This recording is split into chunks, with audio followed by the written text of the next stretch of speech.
We are just going on anyway. Hello, everybody. Welcome to Thursday Night Live, the Deeper Dive. My name is Reverend Eric Ovid Donaldson. They call me the Dean, and I'm the Senior Associate Minister here at Unity of Sacramento's International Spiritual Center.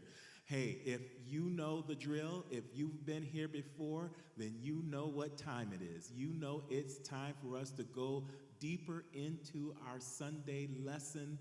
From this past Sunday, you know, we only have usually about 30 to 40 minutes to work with a lesson sermon on a Sunday. And that's just not enough for some of the things that we do and the things that we talk about. And so we come here on Thursday nights so that we can get a little extra time with the teachings, with the principles, with the scriptures, with the conversation, and to answer some of those things that may have been lingering from Sunday. Now, here to do that with me is none other than the person who suggested that we come here on Thursday nights and go with a deeper dive. Her name is Carla Ruiz. How are you, Carla? Hi. Hello. Hi, everybody. Welcome. So good to see you. You too. Happy autumn. Happy November. We both got our sweaters on. Oh, We're yes, getting ready for the cold. Definitely a sweater day. Yes. And, Sweater weather. And happy post-election night. Yes. All of those things. Man. I'm telling you, hopefully people are breathing a clean, clear breath of fresh air. You know, making those hard decisions can always have us pent up in our emotions, pent up in our energy. But now that that is done, just let's, what I'm going to be speaking on this coming Sunday. Let's relax, let's renounce, and let's release. There we go. Let's know that God's got this thing and all is well and well indeed. We did our part. Hopefully you went out and voted. Did you vote? Absolutely, right here. All right, and so same here. Yep. I got my ballots written and I brought them and I dropped them off or dropped my ballot off and got permission to drop off a couple of other ballots. Yep, and absolutely. And that's permissible here in California. So it was just really, I really appreciate not only the process we have here in America, because I know it's not the case in so many other places around the world. Absolutely, so yes. I'm so grateful for that. But I'm also grateful to the election workers that we had here, and you know, they don't get paid a lot for doing that, and they're often here, you know, for 10, 12 hours during the course of the day. They're here by 7 in the morning. Yes, yes, and then they're here late at night, especially on Tuesday night. Yeah. They didn't close the doors or complete their tasks until after 9 p.m. And they started. Election night is long. Yes, it really is. Yeah. So I'm so grateful that they provide that service for us.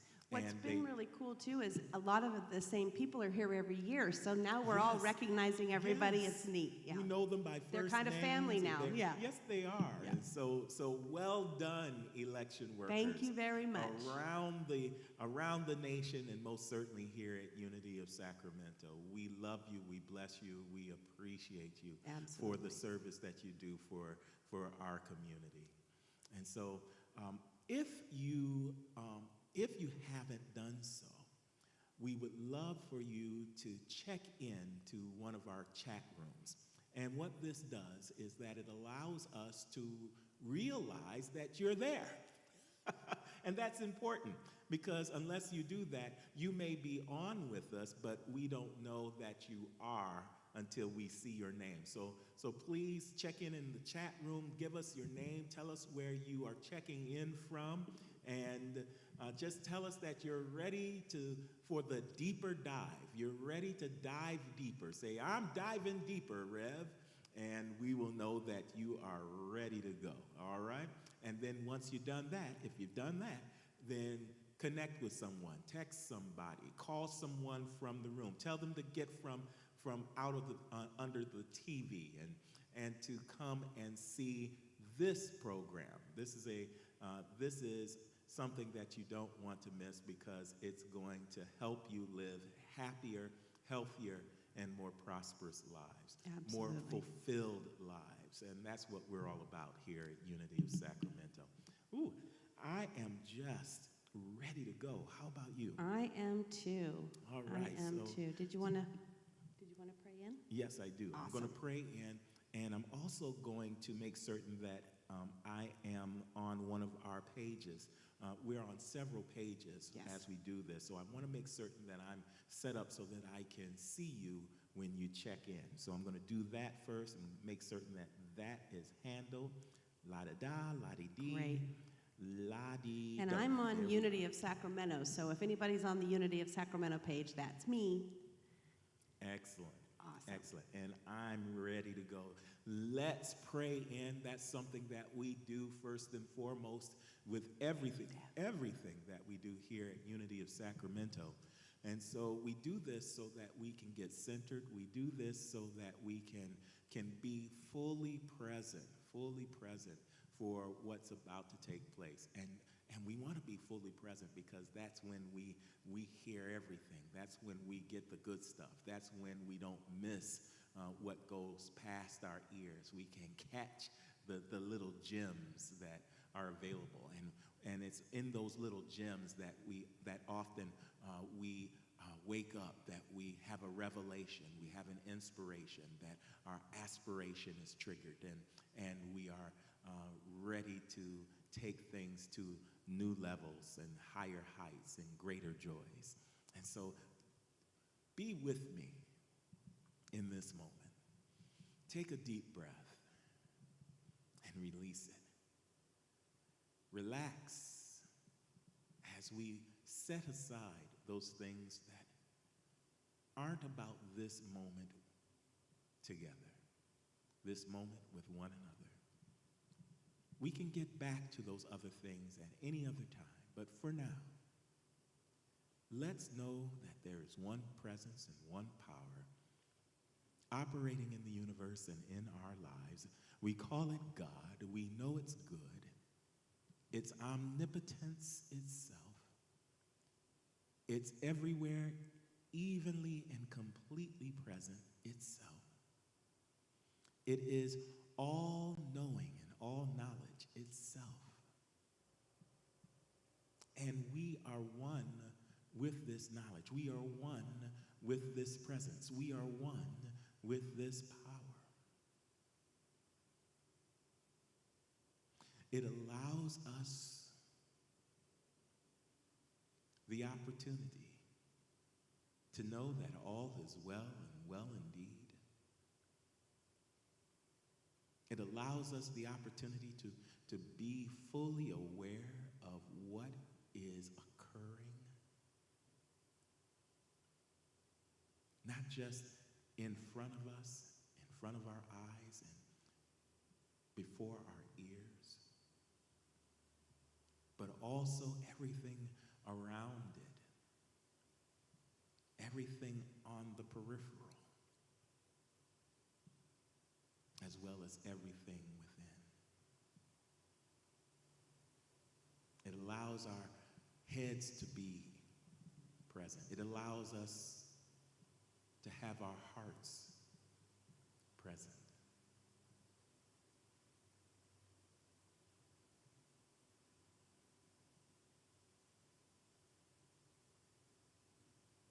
And this moment of quiet, this moment of stillness, this moment of silence,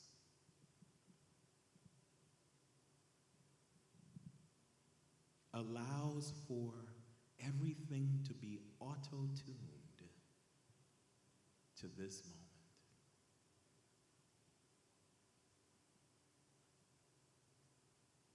This moment where we know that we are one with God, one with all people, and one with all life.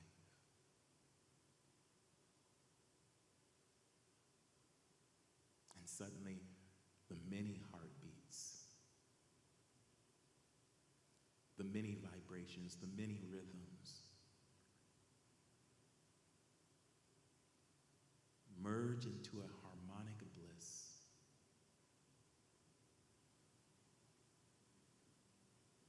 A oneness.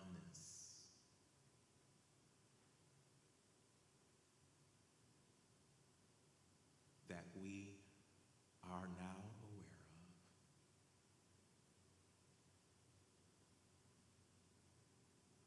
We accept this lift in consciousness.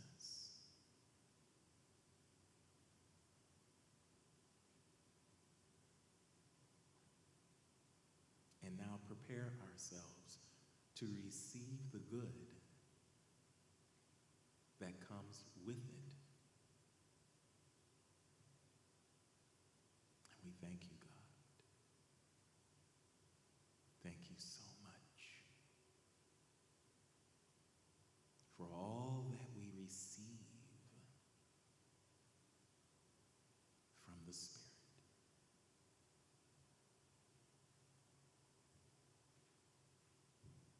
And so it is. Amen and namaste. Namaste. Oh, thank you. You are welcome. Sometimes I forget that I need that. And that's why we do it. That's right. You I'm know, just like, okay, I'm good. I'll see you Sunday. do you have anybody that's in your chat rooms that you want to shout out? I certainly do. My girl, Deb. Hey, Deb Garcia. So good Hi, to my see you, dear. Deb. That's who's waiting on us in our chat room here. So hopefully, as we share and as other people are sharing, you guys can all join and say hi when you get a chance, because we've got some amazing things to talk about from Rabbi Seth's service on Sunday. Yes, and let's talk about that. Let's start there. Oh, man. Another wonderful guest speaker this Sunday. I can't believe how blessed we've been. Oh my goodness. As a part of our Courage to Shine series, I'm telling you, they are hitting it out of the park. And this past Sunday, oh gosh, don't miss church. Don't miss church. Don't miss church. This past Sunday, we had none other than Rabbi Seth Castleman with us. Listen, we've had two bishops, Yep. a social justice icon in my eyes, in Reverend Yes. Derica Blackman. Derica, oh, she was so awesome. And now a rabbi. I mean, Let me ask you a question. yes, Could you feel the serenity and the peace in the room when he was up there? absolutely. It was amazing. It was like, because we're a high energy. Mm-hmm. And when he got up there was something that I don't even know what it was. It was just his gait, his demeanor. But he started talking, and I was just like, oh, okay, this is good. It was just amazing. It was an immediate calm over the whole room. Yes, he exuded peace. Oh. It just flowed from him. Yes, absolutely. And well, let's not just talk about it. Let's show it. Okay, because we're good. We got the video. All right. Let's So watch. you guys get to see it too if you didn't see it on Sunday. Absolutely. Let's watch.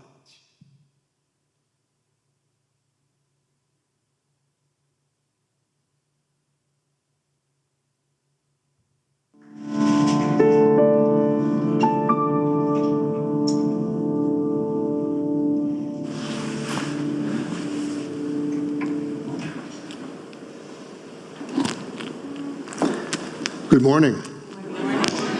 I didn't used to need glasses to see a sermon.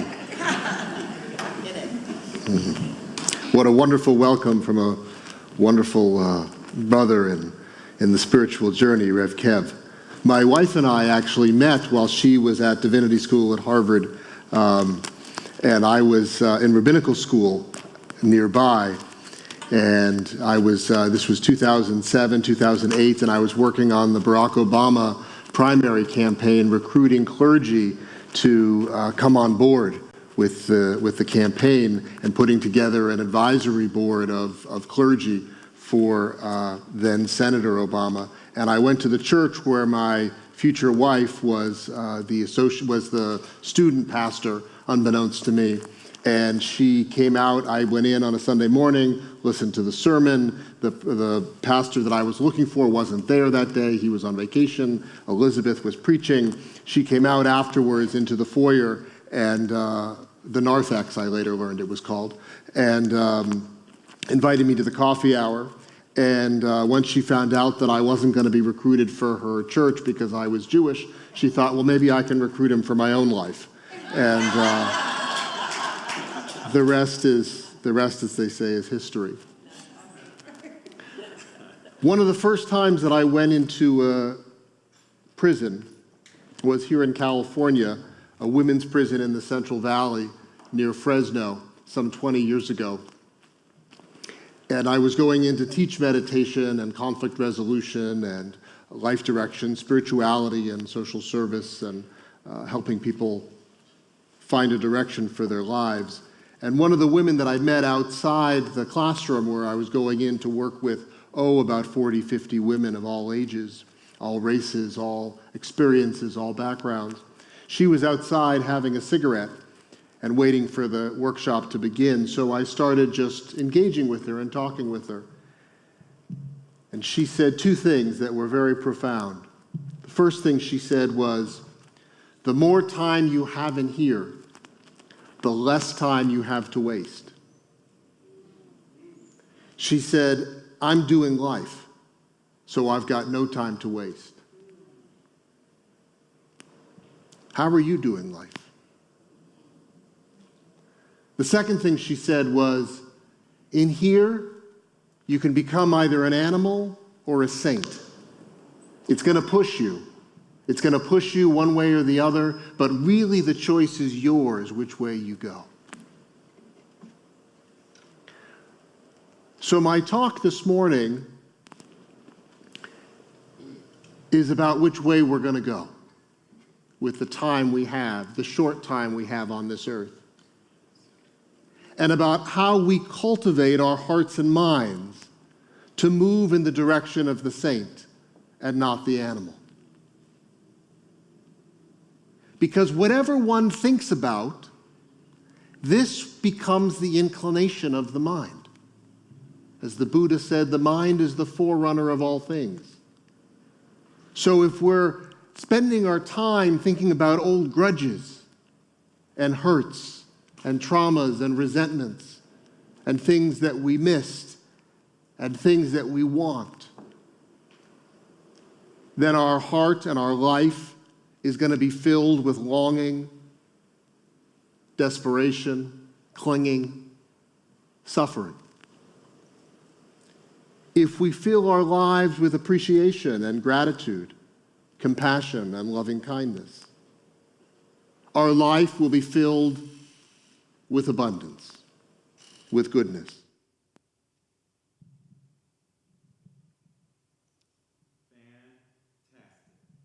Absolutely fantastic. It was. Did you enjoy that? Absolutely. Yeah, so his title, I don't think he ever mentioned his title. He didn't. Which was The Shine of Loving Kindness. But he said that what his topic was to figure out whether or not which direction we are going to go. Right. And I love that he made it clear about what we were going to talk about that way. Yes. I thought that was very, very powerful. What he said about what he took from his friend that said, in here, and the here that he was talking about was a correctional facility. Mm-hmm. It's either going to make you into an animal or it's going to make you into a saint. Right. And I choose which direction I'm going. Yes. Yeah. And I choose that direction by what? What did you hear? How do I choose that direction? I don't remember him saying about the choosing part. It was what he was talking about with our thinking. Oh, with our mind, yeah. With our mind. It's how how we think, what we're thinking about is what we bring about, is what he was saying. Yes. If we're focused on the down, if we're focused on the misery, that's what we'll reflect, that's what we'll have. If we focus on our appreciation, our abundance, our gratefulness, Yes. then we will have that as well. Yes, Yeah. and I love that he took a quote from the Buddha with that, and I love that because it brought into integration. Yes, I noticed that too. Now we are primarily Christian. We're non-denominational, but we have a Christian bend. Correct. Okay, and so then here we are with a rabbi who comes Quoting in Buddha. that is speaking on Buddha. It's what we do. It's what we do. absolutely wonderful, and it shows that there is a common thread Yes. that is going through all of it, and I love that he takes this particular thread from the Buddha when he says that our minds are the forerunners of our lives. Yes. Our thoughts are the forerunners of what it is that we Absolutely. experience. And so, Which is one of our 5 principles. yes, it's the third one. Yeah. The value and power of our thinking, that what we hold in mind, we produce after its kind. Yes. That what we think about is what we What bring we- about. absolutely. We say it in so many different Yeah. ways, yes, and we found another way in which we can say it as well. But we share that, and that's the whole point of having the bishops and the reverends and the rabbis Yes. all come in on this wonderful series that we're experiencing. Yeah. Another thing that this brought to mind was Martin Luther King Jr. for me, and I'll share this with you. I had the opportunity, I was asked by Unity Village to be up on a part of a panel in preparation for the Martin Luther King celebration for 2023. Wow, So okay. I'm really excited. I didn't about know it. that. That's awesome. And I'm on the panel with some of the best ministers Oh, in right the on. Unity movement. I'm just so in awe with each and every one of them. And so in preparation for this panel, I thought that I would just go through some of the books that I have that Martin, Dr. King wrote. I call him Martin. You and Marty go way back. As Yeah, if we go way back, yes. And I came across his letter from the Birmingham City Jail. Oh, wow. Carla, when Rabbi Seth said that this place can either make you an animal or a saint, and then my mind went right back to all of the beautiful words Yeah. that Dr. King wrote Yes. in opposition to a news article that was written by some of his colleagues in the ministerial field. It was just, I could see the truth in what Rabbi Seth was sharing with us. Yeah. One of the last things that Dr. King says in the letter, he asks for forgiveness from the people that he is debating with. And he asks for forgiveness because he hopes that the letter isn't too long. And he says, when you're in jail, there's not much more that you can do. And so all sorts of thoughts come to mind that you wouldn't ordinarily entertain. Right. But when you read the letter, the completeness of his reply, his rebuttal from this clergy who thought that it wasn't the right time for civil disobedience is absolutely amazing. Yeah. And so I think that was, Dr. King was on the scene long before that with the bus boycott and other things that they did during the civil rights movement. But I believe it was that moment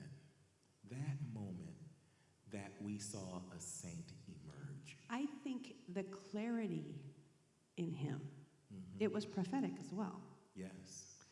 you know, and it was with love and with hope that he knew he would not see. That part. Yeah. How much unconditional love can you possibly demonstrate? Yes. So just amazing.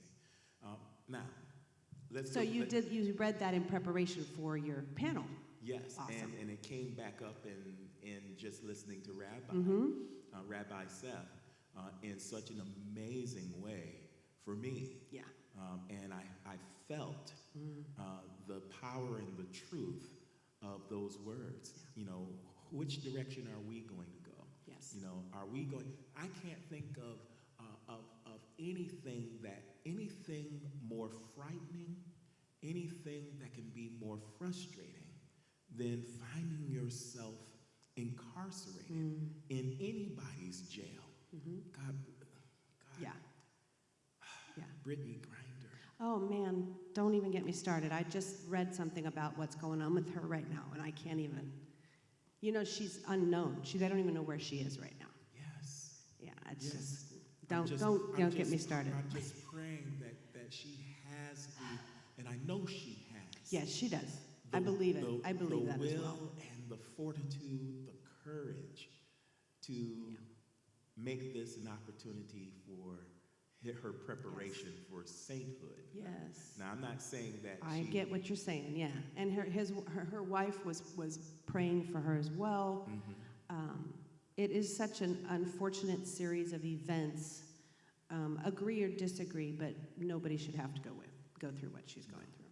No, she is definitely being put in a position of a pawn in a political game. Correct. There's no doubt about that. No doubt about it. Can't be argued. Yeah. I don't care what she had in her suitcase. You know, we're better than this. Correct. And we're in the middle of people having a war. Yeah. And this is unfortunate that she got caught in between all Correct. of that. But I feel as though she can be prepared for something much more profound, much greater, I see that. in the way that so many others have before her, and in the way that Dr. Martin Luther King was prepared. And so I thank Rabbi Seth for the way he starts out in this wonderful conversation around the direction that we go. Now, let me put this into terms that pertain to where we are. Okay. Because we're not in anybody's jail Thank you. other than our own. Other than the jail, the prison that we Right put here. ourselves in our minds. Yes. And thank God that's the only thing that we have to contend with. But it's enough. It's enough. There are certainly things that perplex us, that frustrate us, that anger us, that puts us in the question, that has us doubt, that turns us into something that we, if we allow it, we wouldn't recognize in us. True. That's not of our truer selves or our truer angels. This week, I told you I'm reading the 5 principles. And this week, after the election and watching the results come in, and then seeing responses in social media, obviously yay or nay, agree, disagree, this is awful, this is great. And in reading through and reminding myself that there is a purpose for everything. Everything. And I look back, and you and I have talked about this a million times, but anything catastrophic, anything grossly negligent, something good comes out of it. It's the truth. Yeah, and it's scriptural, and that's Period. principled from a Yes. scripture and biblical perspective. Oh, you only have to look to Joseph, the character Joseph, who ends up with the conclusion in his story that man may have meant it for what we might call evil, but God means it for good. That And I everything- hold that truth always. Yes. Always. I look at the people that have come together in certain areas and have banded together to vote in certain ways, to make change, to rally together, to come together and realize that there are more people with things in common than not. So I think about that when things like the elections happen and things to that effect. It's not a pie in the sky attitude. It's just knowing that when these things happen, again, which path am I going to take? Yes. Am I going to go animal? Am I going to go saint? Exactly.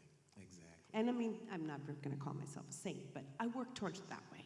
Well, look, it's all about which direction are you going to look? Absolutely. Which direction are you going to move? Which direction are you going to behave in? Right. What type of being will we have when these things come up for us? Exactly. And it's coming up for everyone. Listen, y'all, we just got out of, dare I say, a pandemic. Yes. Pandemic. Not a celebrity, but something far greater and global. Pandemic. Yes. Not someone from your old high school, not your high school sweetheart, not someone from your high school class of whatever year you graduated, but something that has shifted the way that we interact with each Absolutely. other. Yes. We're social beings.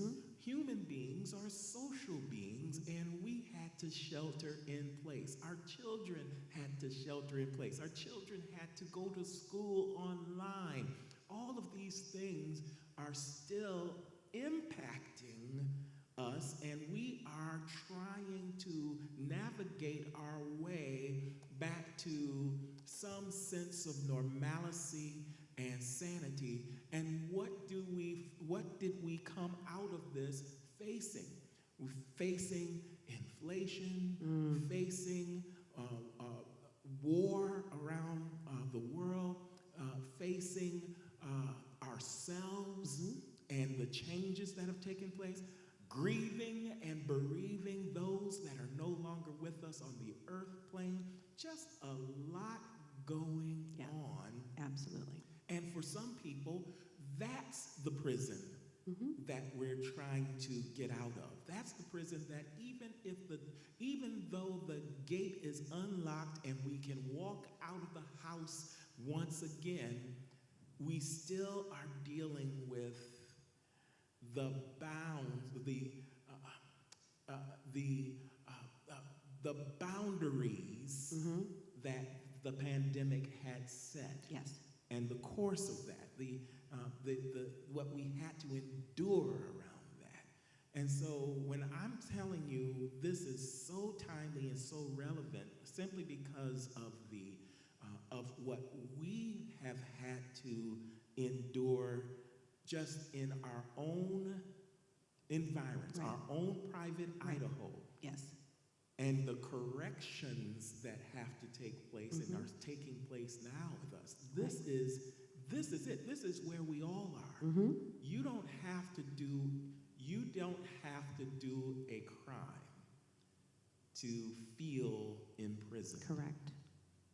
And what we're seeing around January 6th and all of the other drama that is going on in our government systems and so forth, all of that is a part of the imprisonment that people are feeling. And we are seeing people not handle it very well. Correct. Meaning that the animalistic side or the base tendencies that we all carry, we all can go there. Absolutely. Absolutely. Not me. No. Don't you see this halo? The halo? Over Yeah. my head? Not me. A little dusty. But we all can go Yeah, there. no. And it can either be in withdrawal or externally, like you said, the outlash part, right? The Yes. lashing out, the walking around angry or upset. And I get it. I mean, the things that are happening, like you said, how do we have the courage to shine when we're under a cloud? That's it. That's it. You know, and what he was talking about was right on point. And she said, if you're in here, you don't have time to waste. That's right. And she said, I'm in here for life. I have no time to waste. I have to live here. Yes. So how am I going to do that? Right. That was pretty awesome. And we have boundaries, but we don't have those boundaries. Yes. Right? Yes. But the boundaries we do have can teach us something about where we can go if we make the correction Yes. in the facilities or the faculties of our mind. Absolutely. This is the deeper dive. This is what Rabbi Seth is talking to us about. Yes. Yes. So this is great, and I didn't want to rush through that because Nope. I think that if we can see the connection, then what comes next in our conversation is really going to be even better for us. So we've got an opportunity. We've got an opportunity for sainthood. We've got an opportunity to move Christward. Absolutely. We have an opportunity to respond or react in a way that is beneficial, not only for ourselves, but for those around us. But it's going to take the courage to exhibit loving Period. kindness. Yes. And that was what he was talking about. That Yes. unconditional love, the not having the me, my, and mine attitude. Yes. Yes. What was it he said? Making space for other than me, my, and mine. That's it. It's important. It is. And there's nothing, we talk about there is no lack. If I'm exuding love and kindness to you, it's not taking anything from me. No. I can never be depleted of that. I'm never out of love and kindness, That's right? That's right. So what we're talking about is the preference. Do I go into it with love spirit, or am I going to just lash and let out all the vitriol or whatever the case may be? And he was the epitome of peace and love and kindness. You saw it. Yes. We were talking, the meditation was about, it was aura, but now I just went blank what it was about. Well, we'll get to that. But anyhow, we'll get to that. him coming from love, that Yes. was the whole point, which was awesome. And so Rabbi Seth gave us some wonderful examples of what that looks like. You mentioned one of them about not being about me, mine, and you know, but being having the understanding of what oneness is all about, Yes. and being one, and being involved with others in such a wonderful way. I remember him talking about the Dalai Lama. Yes. Do you remember that? I do. And the Dalai Lama was He was talking about it at the hotel. Staying at the hotel. What happened after that? He came downstairs. The Dalai Lama came downstairs and went to the manager, and he personally thanked him for everything. And then he said, I would like to meet your staff. And the manager brought out the entire staff, the hotel workers, from the room cleaners to the maintenance people to the desk people. And the Dalai Lama personally went and shook every one of their hands, looked them in the eye, said, thank you, as if they were the only person in the room. Every single one of them took that time to connect and say thank you for their service, which was amazing. And it would be great enough to know that you've been thanked by the Dalai Lama. Even that he was in the hotel hotel. That would have been enough for me. I'm in the same hotel as the Dalai Lama. Okay. Yeah. But it was deeper than that. It was it wasn't an infatuation that people felt. Oh, this is the Dalai Lama. The Dalai Lama is thanking me.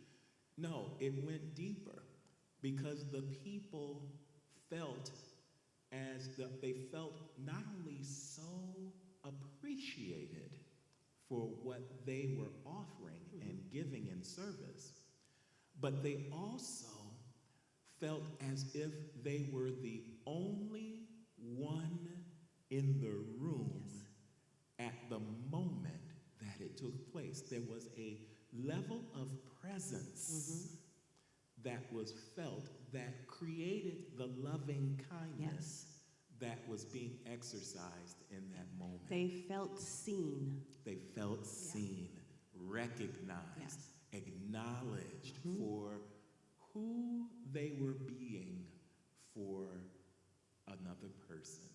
It came down to that. Yes.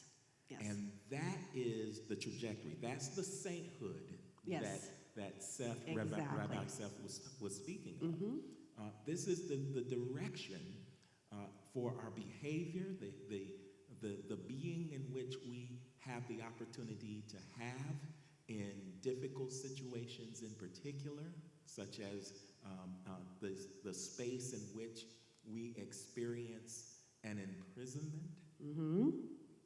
Okay, are you getting how this all tied together? Yes, this absolutely. Is so rich. It is so rich.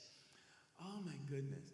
But then he talked a little bit about his aunt. He took it to when we thought it couldn't go to another level. Talk about loving kindness. Yes.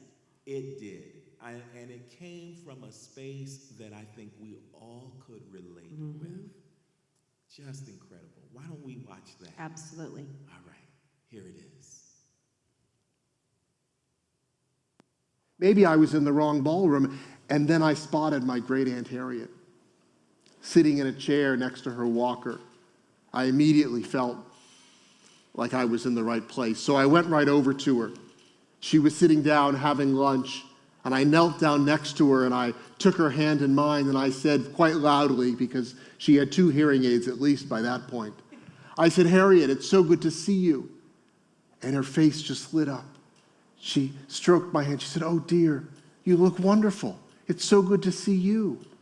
What did you think of the wedding? It was beautiful, wasn't it? Oh, you look wonderful." And she stroked my cheek. She said, "I'm so glad you're here. You made my day." And we talked for a while, and then I said, "Let me get some lunch, and I'll come and sit down next to you." She said, "Oh, that would be wonderful." And I start to stand up, and I just felt so loved. And as I stood up, she squeezed my hand and said, "Just the one thing, honey. Who are you?" And I said, "I'm Seth, your great nephew, Paul's son." "Oh, yes. It's so good to see you." And as I went through the lunch line, I was a bit disconcerted, both by the fact that maybe she was starting to lose her mental faculties, but also the fact that it wasn't me that she was really loving. It was just whoever was right in front of her.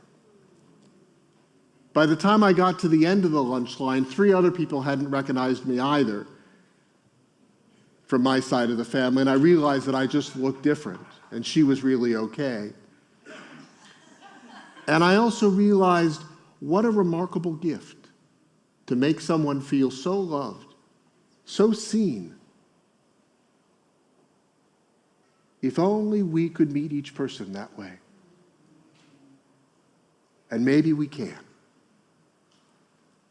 May all beings be happy. May all beings be healthy and safe.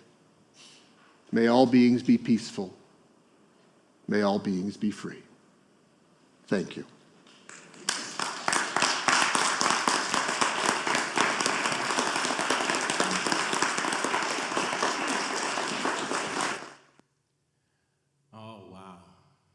Just absolutely amazing. What did you think? Oh, I loved it. And what thoughts came to mind when you heard that again? Well, there was a lot. And I think I have people in my life that I remember and him talking about how wonderful it is to make people feel so loved and so seen. And how wouldn't it be wonderful if we could meet each other that way?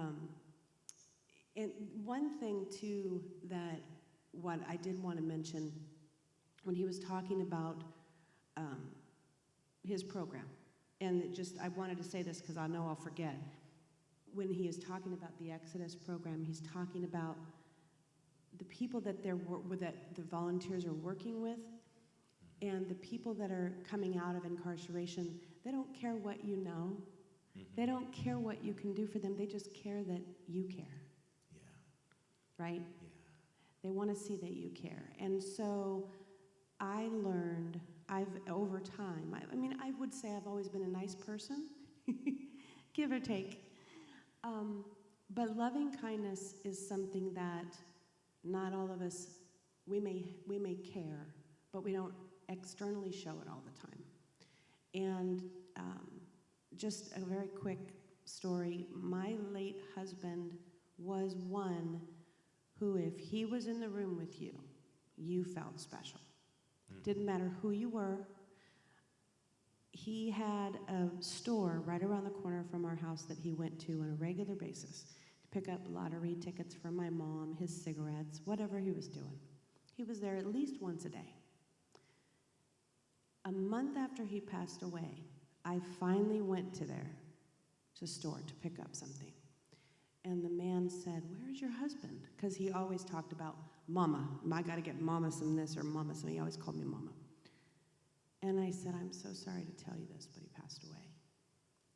This man cried. He cried. Because he made him feel so special. Yeah. Everybody in my family has always talked about that. My brothers, I remember when he had first met all my brothers. "Hey, handsome, how you doing?" And he's a manly man too, but my brothers were like, "What is this dude calling me handsome?" That's how he treated people. That's just how he treated people. He revered women. If you were a woman with anywhere near him, doors were opened, chairs were pulled out. Anything you needed. Always. This store right here was one of his frequent stores. Yes. And there used to be a man that would stand out front. And I tell people this about unhoused from myself. I truly was one of those people growing up. When I would walk into a store, if there was an unhoused person or people in the front, I would just put my little horse blinds on and just walk in the door. If I don't look, they won't bother me. Oh my God. Not my husband. Anybody. He'd stop. He'd talk to them. "How's it going? Do you need anything?" And there was a guy out here who used to call the mayor. Now, because I had seen this for so many years, I do the same thing. If I'm walking now, I'm eye contact, right? So it's the example of loving kindness. He never lost anything being nice to people. No, and that's the thing that people think they will lose. They think that they will lose something, whether it's time or opportunity or something else, by exhibiting loving kindness. Because what we're discovering, what we're finding out is it takes a certain something in order to be loving and kind. Right. We're discovering from this conversation that loving kindness requires being present and setting some things on pause or putting some things aside that may seem to be more important than the moment that we have in life with one another. That part. Yeah. And so you're going into the store, and certainly there's some things that you have to get that's on your list. But does that take precedent over greeting your fellow man or woman, over making eye contact and saying hello to someone, and making certain that they know that they matter, That part, or yes. that they are seen, or that they are acknowledged as the human being that they are. That's what we were talking about. That's what Rabbi Seth was trying to get over to us and to express to us. And I love that he did it with his aunt, who was an elderly person, who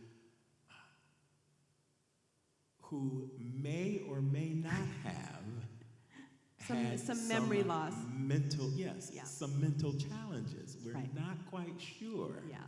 And I Yeah. love that we don't know. Right?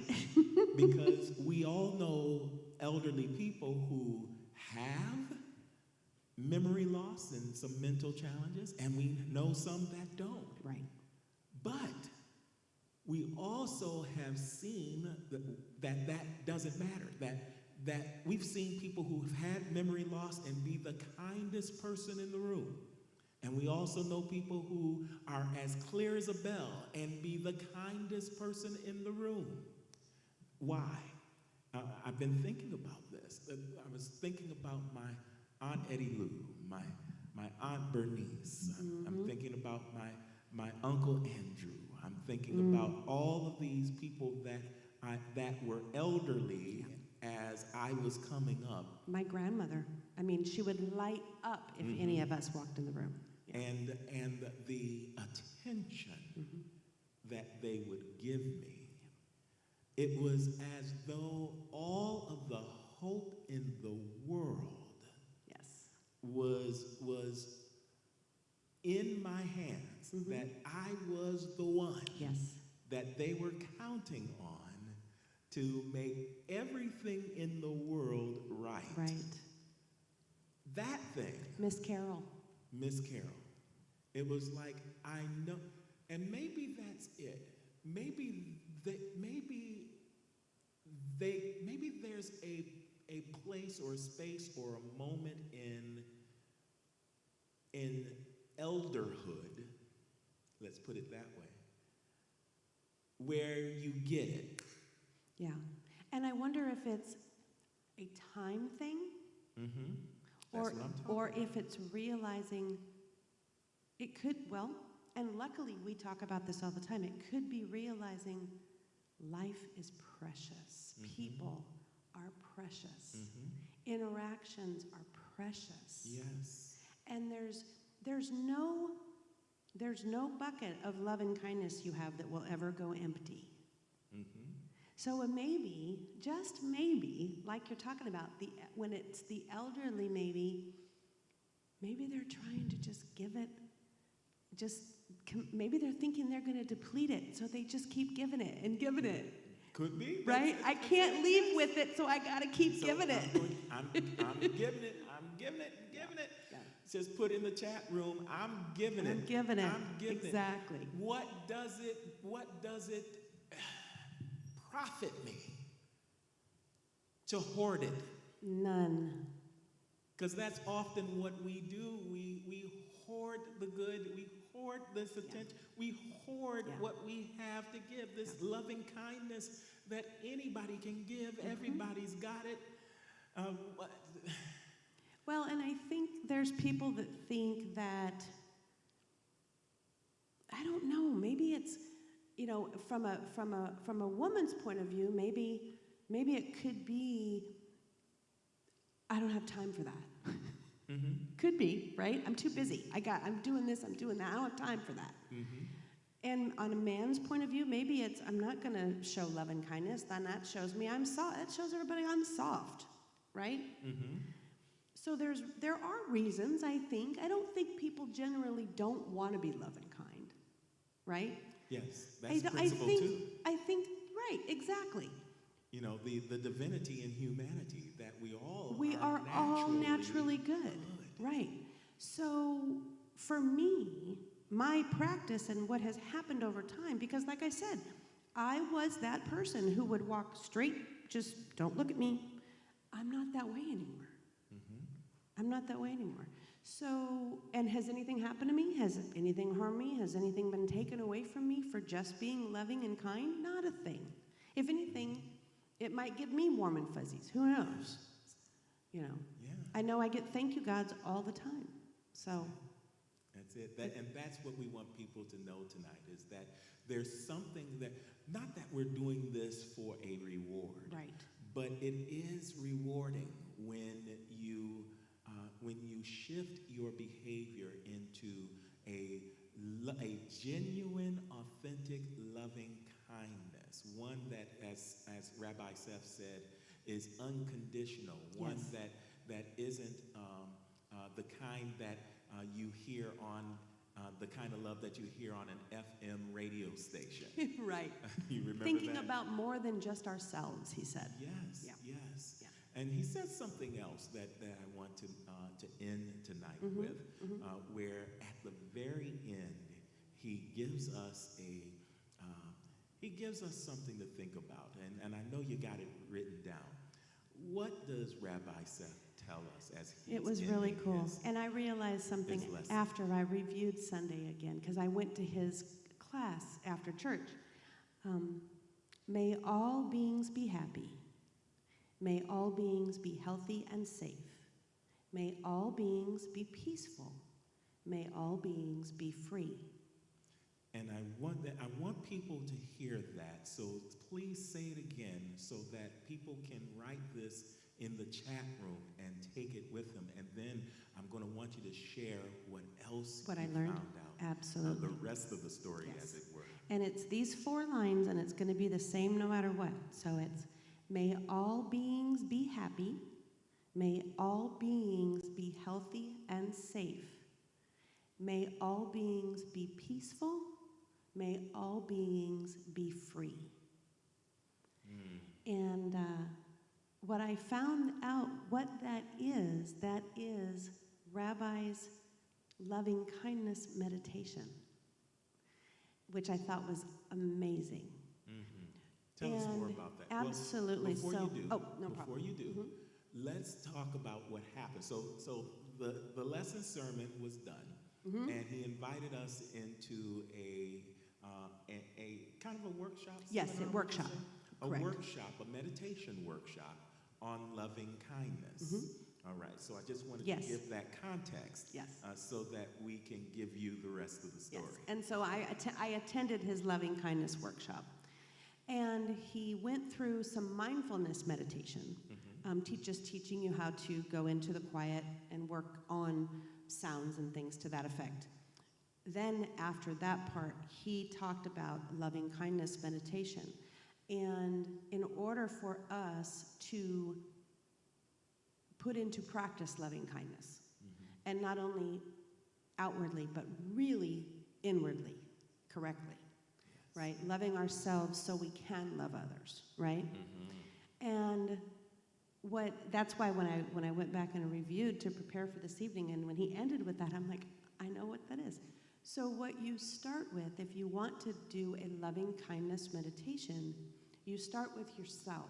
Yes. May I be happy. May I be healthy and safe. May I be peaceful. May I be free. And you meditate on that. Yes. And then as time goes on, you can widen your spectrum. Now you're sending and giving loving kindness. May everyone in the room be happy. May everyone in the room be healthy and safe. May everyone in the room be peaceful. May everyone in the room be free. And as you continue to do that, you can get as big and as big as you want. Sacramento, United States, the world, the earth, the universe. And that's when he ended, may all beings. I can guarantee you that is the ending of his loving kindness meditation every day. Wonderful. That is beautiful. That is beautiful.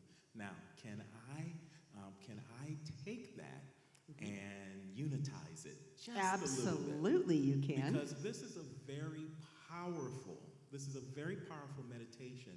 And what we attempt to do on every Thursday Night Live Deeper Dive is not only to dive a little bit deeper into the theological and the philosophical and the metaphysical, but to also leave you with something that you can use. We also want to leave you with the practical. Yes. How do you practice loving kindness? And this is what that was all about. Rabbi Seth left us with a way in which we can be mindful to be loving and kind in each moment and in every encounter that we have. And it starts with our thoughts. It starts with our mind. Now, here's the unitizing of it. We understand the power of affirmations. Because as when you boil everything down in the universe, it comes down to a yes and a no. Anything that you put a yes to gets built up in your life. Everything that you put a no to is deconstructing. It's being dissolved in your life. It's not going to manifest in your life, or it's going to come out of a state of manifestation. Now, understanding this, there is a power that we have in our words and in our voice. The power of the spoken word will create the condition that you see. Now, how do we know this? We know this because we've been made in the image and after the likeness of God. And therefore, I'm going back to Genesis, the first chapter. What did God say? Let there be. Let there be. And so, what I want you to do is to take out the may and put in the let. I am, or and let. And the I am. And the I am. Now, I didn't explain the I am, but you're right on top of it. Because whatever you put behind the I am becomes, because it is imbued with the I am power of the divine. And so the first thing you did was you used the mindfulness meditation personally, yes? Yes. And so use the I am with that. What would it come out to be now? I am happy. Yes. I am healthy and safe. Yes. I am peaceful. I am free. Yes. So do you get the difference between may I be? Beautiful. May I be is a beautiful request. May I be. But the power, the empowered spoken word with the use of the I am takes it to a different place in space. You're declaring it. You're declaring it. Yeah. Exactly. Now, you also did the same thing collectively. Correct. Now, would I use the let at Now, that point? that's where you use Okay. the let. So Got it. how would that sound? So it would be, well, I could do the let, but could I also declare as well? And just start with, everyone in the room is happy. Or I declare everyone in the room happy. Right. But you can say Or let. When let. you're using the let, you are actually using the power of creation. There we go. Your Let power it. of creation. Yes. So Okay. let there be. Not or mother let- may I, but let, as in Let. it, let it be. It is to happen. Let it Okay, be. got it. Let it be. I let knew it I be, set you up. Let it be. There will be An answer. Wow. Let it be. You do it every time. Yes, I do. So Awesome. So No, let's, I let's love say that. that again. Let's use the let. Okay. So let all beings be happy. Yes. Let all beings be healthy and safe. Let all beings be peaceful. Let all beings be free. Let Wow. there be peace on earth, and Let it begin with me. Yes. Now you see why that song is so powerful and profound for us in the unity movement. Okay, got it? I love it. Yes, thank you. And thank Rabbi Seth for those powerful words, that powerful affirmation, that powerful meditation that he left us with, and that phenomenal lesson sermon. It was great. On the courage of loving kindness. Well, wow. I know, it happens every time. The hour is gone. Oh my goodness. I feel like we're just getting started. I know. And we're already done. We're done. And so let there be a tithe and an offering that can support Unity of Sacramento so that we may do this wonderful work all around the world. We are reaching people. You are helping us to reach people that we didn't even think we could reach.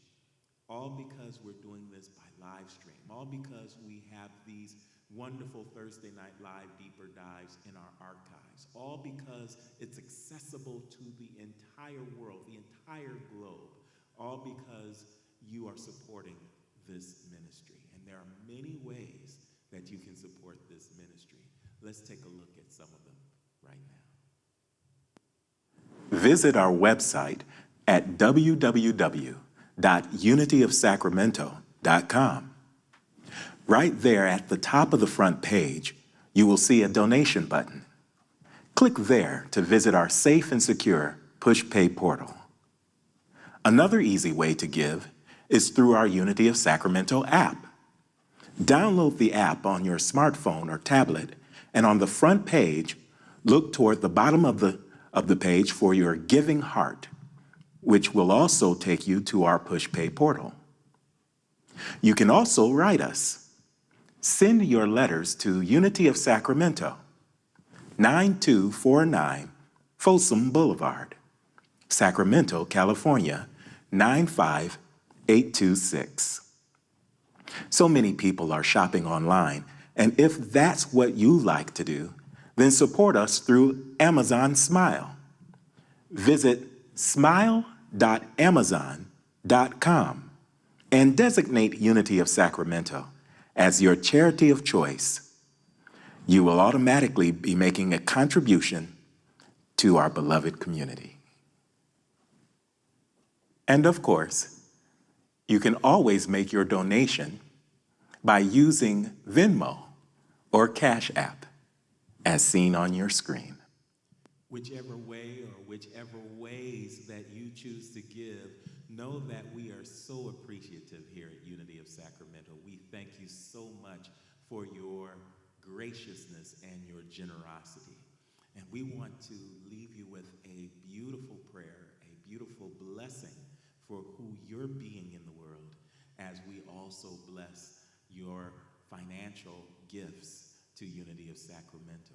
It goes like this. We say, divine love in and through you and me blesses and multiplies all that we are, all that we have, all that we give, and all that we receive.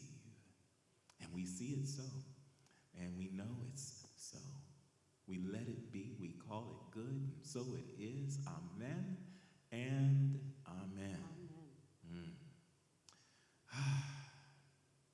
Is there anyone else that we need to shout out, or anything we need to do before we close for tonight? I think because it kind of went out and then away. I know Marche was here, so hi Marche. Oh, Marche! She was watching, and then obviously I know Deb is just amazing with all of the support she gives us every Thursday. Thank you, Deb. Yes, no matter where we are. And Tyrone is watching too. Thanks, Tyrone. Hey, Tyrone. So good to see you. Thank you for being on with us tonight. And thank you for everybody who hears our voices and watch this program, even today or perhaps at another time. Just know that your presence is felt, and so is your smile, so is your presence. Your presence is felt. And So we close by knowing that the light of God surrounds us, the love of God enfolds us, the power of God protects us, and the presence of God is watching over us. Wherever we are, know that God is, and all is well. God bless you. Thank you so much. Thank you so much. I had so much fun as always, and I always learn something and more so. So thank you so much. Well, that's what it's all about. Absolutely. And the same goes for me. Great. And thank you for being a part of this wonderful program. We appreciate you. We love you. We bless you. And we'll see you next Sunday. Don't miss church. Don't miss church.